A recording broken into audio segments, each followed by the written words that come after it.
Okay, so the scale reads 9.8 newtons, which should make sense because if you calculate the weight or the force of gravity for a 1 kilogram object, it is 9.8 newtons. I want to talk a little bit more about exactly the way a scale works and where that number is coming from. And so this is going to be, so if we've got our scale hanging on a little string, and there was a hook coming out the bottom.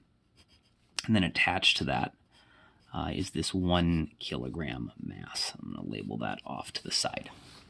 And so let's draw a little free body diagram for this 1 kilogram. So if we draw the forces that are acting on our 1 kilogram mass, obviously gravity is pulling down on it. And something has got to be canceling that out. We know that the object, if it's just hanging on the scale, is at rest, which means that we know our net force has to be 0, which means that all of our forces have to be balanced, and so there has to be at least one force, otherwise there have to be a couple that combine to cancel out the force of gravity. And in this case, there's only one thing actually touching the mass, which is the scale. And so the hook from the scale has to be somehow canceling out the force of gravity. And so we have this upwards force from the scale pulling upwards on the block. This is actually going to be a tension force in this case because the bottom of the scale and the hook and stuff are being stretched. And so the tension force has to equal the force of gravity. We know the force of gravity is equal to m times g. So that's going to be 1 kilogram times our 9.8 meters per second squared. So that's going to be 9.8. And remember, a kilogram times a meter divided by second squared is a newton. Our tension has to equal our force of gravity, which is our 9.8 newtons. And so you'll notice that there are two forces on here that are both 9.8 newtons, which is what our scale read.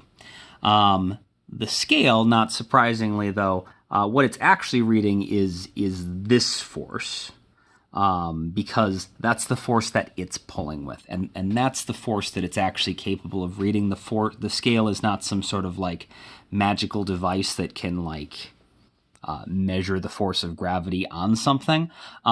It's just a device with a spring and a dial on it. And so in the case of a hanging scale like this, there's a spring inside of it, and the further that spring gets stretched when you hang something on the hook, the more that it is going to wind up pulling backwards. We'll talk about why that is when we get to Hooke's law.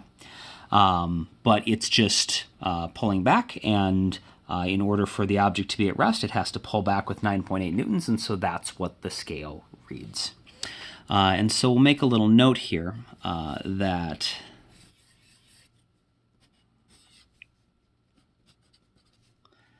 the number on the scale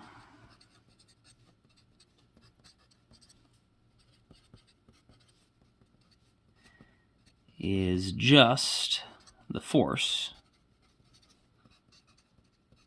that the scale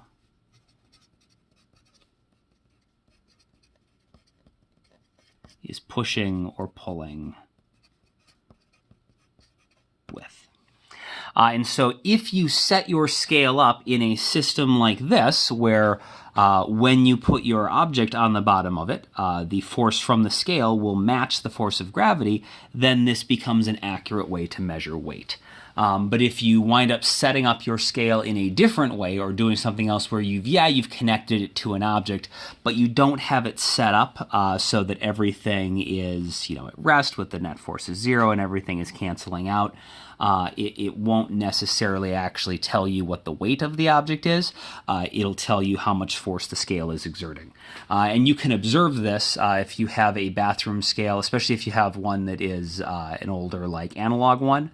If you just go instead of standing on your bathroom scale, if you just jump up and down on it, you will see the number will fluctuate rapidly because the scale is trying to prevent you from going through it and is going to exert huge normal forces on you in order to prevent you from falling through it as you jump up and down on it. And so the number on the scale will change constantly because the scale is just going to tell you how hard it is pushing at that particular moment to prevent you from going through it, which if you're not using it properly is not going to be the same as your weight. But we can use a scale to measure something's weight if we're using it properly, like we did in this case. All right, let's take a look at something else we can do with a scale.